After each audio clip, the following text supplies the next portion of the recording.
To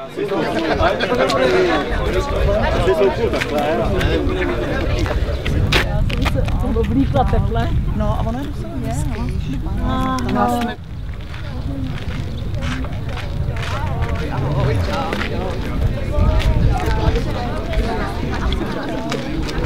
Kluci, a budete stát vedle sebe, jo, ty propory a my budeme stát pak. Krásně to zrestaurován. Kostel jsme získali za 1 korunu od římskokatolické církve, kde ten kostel prostě byl součástí tohohle hřbitova a bohužel prostě byl v takovém stavu, jakým byl, tak jsme se pokusili udělat tuto rekonstrukci. Postupem času se začalo opravovat nejdřív samozřejmě střešní krytina, obvodový zdi a samozřejmě v neposlední řadě i ten interiér. Určité názory padly, že je to zbytečný a že to bude stát obecní rozpočet spoustu peněz, ale myslím si, že ta rekonstrukce je to hodnotná věc, která přesahuje vlastně rámec našich dějin. Díky všem, kteří se na to rekonstrukci podíleli. Moje oba dva rodiče pocházejí z Četic, takže jsme měli chaloupku babička přímo na návsi. Tatínek tu vyrůstal od roku 1930 a dětství kluci zdejší byli moji kamarádi. No, pak jsme se odstěhovali do Strakonic, ale mám tady pohřbený babičku, dědečka z obou dvou stran, takže Čejtice jsou moje vlastně rodiště. Já tenhle kostelíček pamatuju od prvních let, kdy jsem s babičkou chodil na bohoslužby a vím, jak chátral. A tato proměna je úžasná, protože sem chodíme na hřbitov, tak jsem viděl i stavební práce, objevení těch frezek, takže jsem rád, že tu se to vrátilo a že ta atmosféra bude pokračovat. My si tady osvětlujeme, co to je za významné místo tady v Četicích, protože tady 800 let, což jsem mu říkal, že 26 generací se tady naši předkové modlili. A šli jsme do zákristy a tam je schovaný okýnko. Ano, jsme studovali to gotický okýnko, protože ten oltář tady původně nebyl.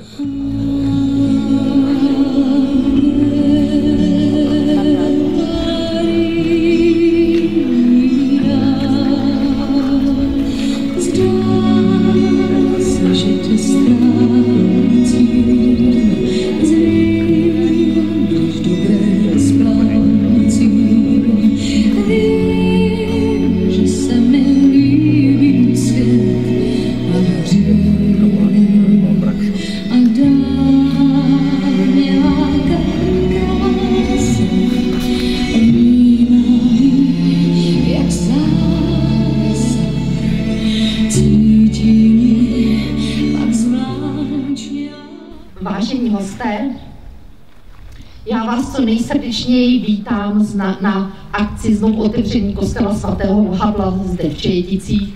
Já jsem velice potěšena, že tolik hasičů se přišlo mezi nás. Já jsem moc potěšena, že tolik politiků dorazilo. Pan patriarcha Buta, pan farář Doležal a vy, veřejnost naše čejetická. A určitě jsme všichni moc a moc šťastní z toho, že se nám tato skvělá akce podařila uskutečnit. Sice to trvalo více let, ale zadařilo se. Nyní bychom vstoupili za chvilku do kostelíka. 3, 2, 1, teď!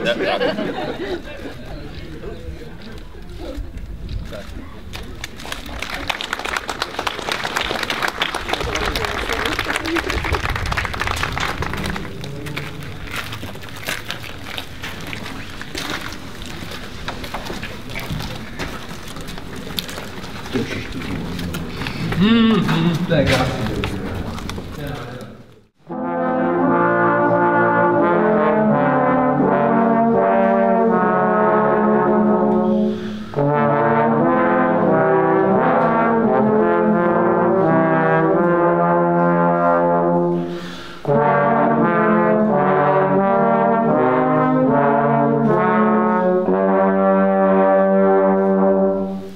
Konečně jsme se dočkali.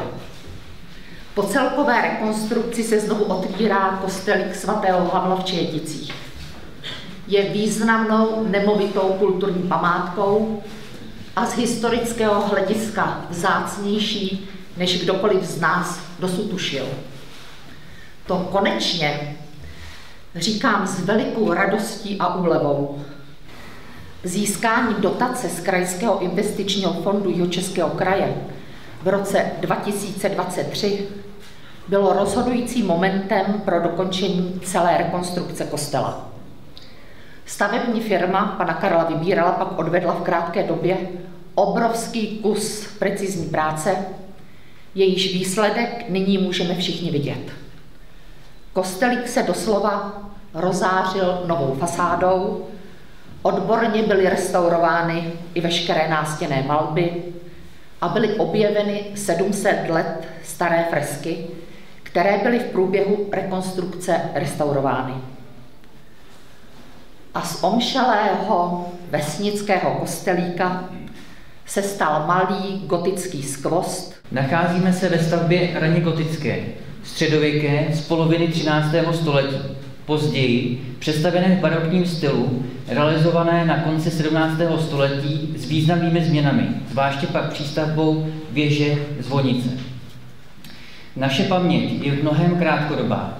Z podstaty lidské psychiky zapomínáme na špatné a ošklivé. Je to naše obrana. Není tomu jinak ani u této stavby. Nevždy byla tak krásná. Již bylo zapomenuto, že bylo nutné odtěžit značné množství nánosů holubího trusu z prostoru půdy nad ústřelem lodí. Někteří z vás, pracovníků obce, na to pravděpodobně nezapomenou nikdy. Součástí obnovy byla sanace, odvlčení zdiva pomocí venkovního odvětrávacího kanálu, odtěžení souvrství podlah, oprava krovu, výměna prejzové krytiny, doplnění odvodu dešťových vod pomocí okapového systému, což bylo zvláště obtížné dojednat s památkovou péčí. Dále proběhla oprava vnitřních a vnějších omítek, výměna a obnova dveří a oken, výměna elektroinstalace. Zvláště pak došlo na restaurování oltáře, kazatelny a vnitřních maleb. Naše setkání se koná před velikonočním časem, významným obdobím, kdy si připomínáme zmrtvýchvstání, naděje nemožného. Zde nemohu nezmínit nejvýznamnější část vnitřní výmalby v prostoru lodi kostela, která vyobrazuje zlomek Pašijového cyklu, tedy vyprávění utrpení a smrti Ježíše Krista. Malba z 3/4 14. století připomíná i zmrtvýchvstání zobrazením prázdného hrobu. Je obdivuhodné a záslužné, že obec Čejetice kostel převzala. Tím může v mnohem pokračovat, co bylo zpřetrháno. Objekt může opět sloužit lidem ke společnému setkávání při různorodých okamžicích života. Ať se již bude jednat o rituály pohřbu, svadeb či kulturních akcí, adventních koncertů a dalších. Přeji poznání genia loci této cenné stavby. Myslím, že máme co obdivovat. Pod základním lakem se odkryla nádherná malba na oltáři, mramorování, kazatelny. Závěrem bych tedy rád poděkoval paní starostce za výbornou atmosféru v průběhu prací, která tu práci zpříjemnila a motivovala. To, co se vám povedlo, je velká věc. Kostely svatého Pavla jsou v Čechách skutečně oblíbené, jsou poměrně časté, ten nejznámější je na Starém Městě pražském, ale máme tady jeden v Myšenci, nedaleko, taky od nás. Já za nás, za všechny, vám gratuluju k vašemu rozhodnutí převzít tuto stavbu do ranku vaší obce a díky všem, kteří se podíleli, pane Vybírale, je to úžasný. A díky Jihočeskému kraji, díky Ministerstvu kultury a dalším za jejich štědré dotační pomoci. A za nás, za všechny, paní starostku, bych si dovolil předat. Čím je pro nás kostel? Kostel je součástí naší historie, naší kultury a také našeho společného života. Co lidé dnes očekávají od kostela? To, že je místem slova, hudby a také stišení.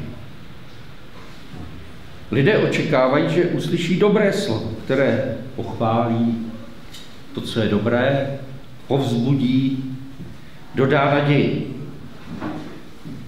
Lidé také očekávají, že uslyší dobrou hudbu, která vnitřně nás povznáší. A lidé také touží po tichu, klidu a pokoji v srdci. Z hluku, zmatku nepokojů světa lze vstoupit do prostoru ticha a pokoje. Velmi vám blahopřeji k uskutečnění této náročné opravy významné sakrální stavby a přeji, aby tento kostel byl pro mnohé místem dobrého slova, dobré hudby i prostorem ticha a sklidnění. Nastal čas, abych předala slovo panu faráři Janu Doležalovi jako duchovnímu správci farnosti, který vás uvede do duchovní roviny dnešní slavnosti a zprovede slavnostní požehnání nově opraveného kostela. Líbí se mi myšlenka, že když vstoupím do chrámu, Boží pohled spočine i na mě. K tomu potřebujeme možná ten prostor ticha. Ticha, ve kterém Bůh k nám promlouvá. Chraňme si ticho tohoto chrámu. Může být místem krásné hudby, může být místem setkání, ale možná na prvním místě má být tím, co je tady napsáno na tom oblouku, místem, kde Boha chválíme, kde v tichu vlastně mu odevzdáváme svůj život, hledáme zároveň pro ten život inspiraci.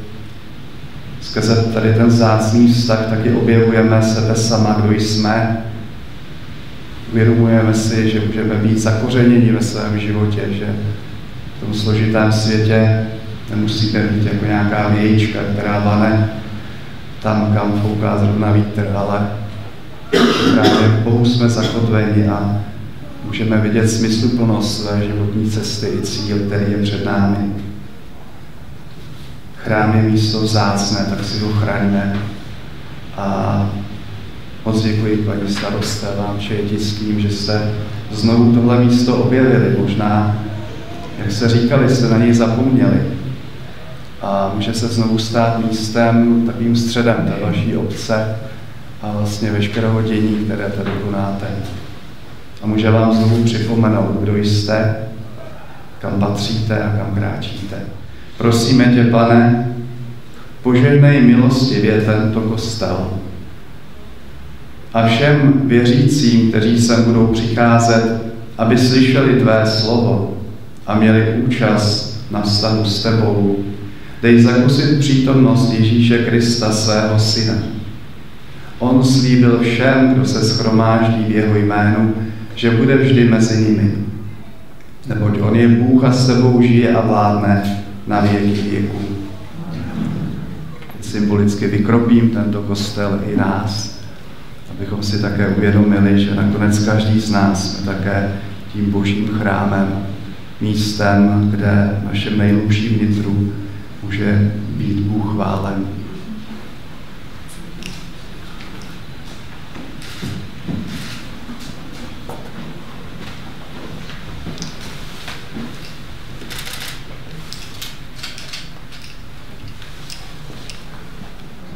Svatý Havle, oroduj za nás. Ať nám tedy žehná všemohoucí a dobrý Bůh, Otec i Syn i Duch Svatý. Díky. Jsem šťastná, že sem přišlo tolik lidí na znovu otevření kostelíka svatého Havla a že všichni byli příjemně pozitivně naladěni a ocenili tu naši dlouholetou snahu o to, aby kostelík byl tak zkrášlený, jako je nyní a všichni to tady obdivujou. Dělá mi to velikou radost. Objevení 700 let staré fresky, to je unikát, to jsme si nikdo z nás nedovedl představit, že by tady něco takového se mohlo vyjevit, tak to je něco mimořádného. Jak bude sloužit třeba dál, jak ho využijete? Určitě plánuji na svatého Havla, že by probíhala mše. Už jsem hovořila s panem farářem Doležalem a pohřby, svatby a jiné oslavy a adventní koncerty v každém případě, protože je tady krásná akustika.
Thank you.